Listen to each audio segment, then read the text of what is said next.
Hey there. Today, we're going to talk about a feeling that a lot of us know, maybe a little too well. It's that quiet sense of isolation you get when you're a deeply curious person living in a world that, well, often seems to prefer to just skim the surface. I mean, really think about it. You're there in a group, people are talking, but it feels like you're behind a pane of glass. You're trying so hard to connect, but there's this gap. If that sounds even a little bit familiar, then yeah, you are absolutely in the right place. Okay, so let's start by just putting a name to this feeling. It's a very particular kind of quiet, isn't it? It's the sense that you're just slightly out of sync with the beat everyone else is marching to. Now, here's the thing that's so important to get. This feeling often gets confused with being shy or introverted, but it's not that at all. You might actually love being around people. The issue is, it feels like your radio is tuned to a completely different frequency. You're picking up on the deep, complex music underneath it all, while everyone else is just listening to the pop song on the main station.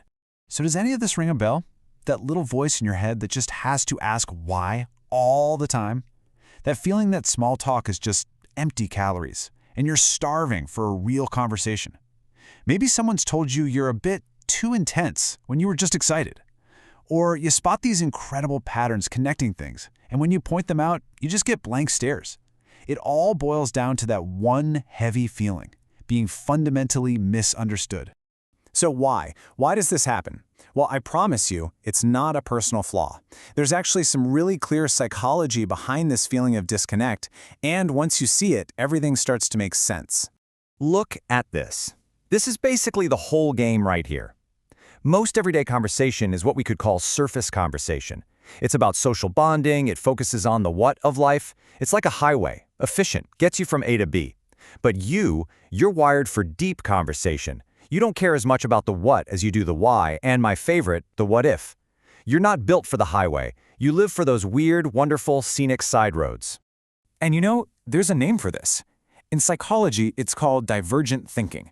It's this incredible ability your brain has to take one single point and then just explode outward into a web of possibilities and new ideas. It's literally the engine of creativity. And this is the mismatched. This is the whole thing. Most small talk, most of our social scripts, they're designed for convergent thinking, which is all about narrowing things down to find a single, correct, socially approved answer. Someone asks, "How was your weekend?" The convergent answer is, "Good." But your divergent brain wants to say, "It was good, and it got me thinking about how we structure our leisure time." See the problem? It's not a bug. You're just running a different operating system. But what if? What if we've been looking at this whole thing completely backward? What if feeling like an outsider isn't a weakness at all? What if it's actually the sign of a superpower? Let's totally reframe this. This quote just nails it, doesn't it? That constant need to ask questions, to dig deeper, it's not some annoying social habit. It is a powerful, essential force of nature. Your curiosity has its own reason for being here. And that force gives you some pretty amazing cognitive superpowers, seriously. You see the patterns that everyone else misses. You come up with solutions to problems from angles nobody even thought to look at.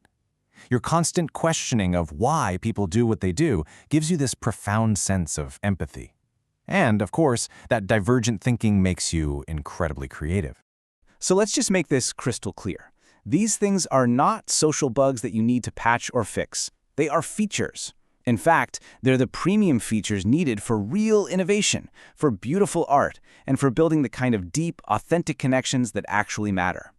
Okay, so if this is just how you're built, what do you do? How do you move through the world? Well, it's not about changing your station. It's about learning how to find your frequency and embracing it. And this right here, this might be the most important thing you hear today. The goal is not to force your divergent mind to act like a convergent one. Stop changing. The real goal is to find the people and the places where you truly belong, where you're not just tolerated, but celebrated. So, what does that actually look like? Well, it means actively seeking out your tribe. You know, the other people who love deep talks. It means learning to see your alone time not as loneliness, but as your sacred space to recharge and create. It means having the courage to share your unique perspective, because I promise you, it's a gift. And maybe most of all, it starts with making peace with and finding a connection with yourself first. I want to leave you with one final thought to mull over. What if that nagging feeling of being an outsider isn't a curse? What if it's a compass? What if it's just a quiet, persistent sign that you were never meant to walk on the main road with everyone else, but that you were always meant to forge a path of your own?